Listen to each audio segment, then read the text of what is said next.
everyone, welcome back to my channel. So this year I am trying to make the absolute most of summer and the few months of nice weather we get here in Canada by going to explore with some day trips and weekend trips. If you're looking to visit the nation's capital, I just did that for 3 days. So here is my 3-day Ottawa, Ontario itinerary. So you're going to start off by driving over to Ottawa. If you're from the Toronto area, that's going to take you anywhere from about, let's say, 4 to 5 hours. So a lot of that way is just going to be your drive. There are multiple en routes along the way for your stops. So what I'd recommend doing is just power through the drive, stop when you need to stop, grab some food, and then we started off with a tour of the Royal Canadian Mint once we arrived in Ottawa. I booked that tour for 2:30. If you are thinking to leave your house a little bit later, make sure that you're planning your tour at a later time. You can book tickets in advance online, and for us they were $14 per adult. So not too bad at all. And the Mint tour lasted about 30 to 45 minutes. I think it was a really cool stop along the way to kind of get started with our Ottawa trip. It was really neat to see all the different aspects, and you can actually film videos of the spaces inside, so I don't have any videos to show you of what the Mint looked like, but it is a really cool stop to learn a little bit more about how currency is produced in Canada. They do also have a gift shop, and while we were there, they had a coin exchange. So if you had any cash, they were able to give you some special edition coins to take home for, if you give $5, they give you $5 worth of loonies back. And because the World Cup is going on right now, they have special FIFA coins. So I don't know if this is gonna focus, but that's what our coins that we got look like. So it does kind of depend on what events going on or what celebrations going on if they have a coin exchange available, but if they do, go for it. It's pretty cool to get those collector coins. The Mint is in a pretty good location where you're really able to walk to a whole ton of other things if you want to park in one place and just walk from there. You can walk to the Nepean Point or Alexandria Bridge Lookout if you want to get some views of Gatineau just across the way as well. From there, I'd say go check into your hotel, especially it should be around like 3-4 o'clock, which is when most hotel check-ins open. We stayed in the Andaz by Hyatt, right in Byward Market, which honestly was kind of the perfect location for us for all the activities that we want to do. So I'd really recommend that if you are looking to follow this itinerary, find a hotel in or around the Byward Market area, just because it's kind of centralized to the different activities you're going to do while you are in Ottawa. From there, grab some dinner and then head to the National Gallery of Canada. While we were there, they had free admission from 5 to 8 p.m. So we kind of took advantage of that. But again, you can either pay admission for it or keep an eye out for any other events like that happening at the National Gallery or at any of the other museums in Ottawa. And trust me, there are a lot. On day 2 is when I would recommend doing all of your parliamentary activities. So start off your day with a stroll around Parliament Hill.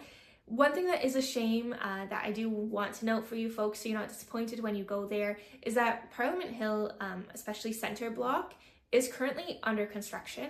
It's been under construction since 2019, and I think they said it's going to be going on until 2028. It doesn't mean you can't still check out, West Block and East Block. Those still look really nice, and there's still a lot of things to see on Parliament Hill even with the construction. So definitely go for a stroll over there, and then book tours for day 2. Whatever day that is that you're planning to go, book yourself a tour of East Block and of West Block. You have to arrive for your Parliament tours half an hour early generally for security checks. So I would say do your East Block tour in the morning, grab some lunch, and then book your West Block tour for the afternoon. While you're at Parliament as well, check out the Centennial Flame and look at the Peace Tower too, which you'll be able to see right from that area. And then you'll have a ton of different statues that you can read about different history aspects of Canada as well. At that point, I'd recommend exploring Byward Market. Those couple of blocks have some really cute cafes, dessert places, and dinner restaurants as well. So I'd say grab your dinner at Byward Market and go for a stroll, and if you want to grab anything sweet, you can do that as well while you're there, and then wrap up for the day because you are probably going to be tired and your feet will be hurting. Now for your final day, day 3. Now, like I said, because we stayed near Byward Market, we were able to go there for breakfast on our final day. There's this really amazing cafe there called Le Moulin de Provence. Go there. It is the one thing that I'm going to say is mandatory on your Ottawa trip. It was so good. They had so many options for breakfast, for pastries, for breads, for desserts. It was delicious.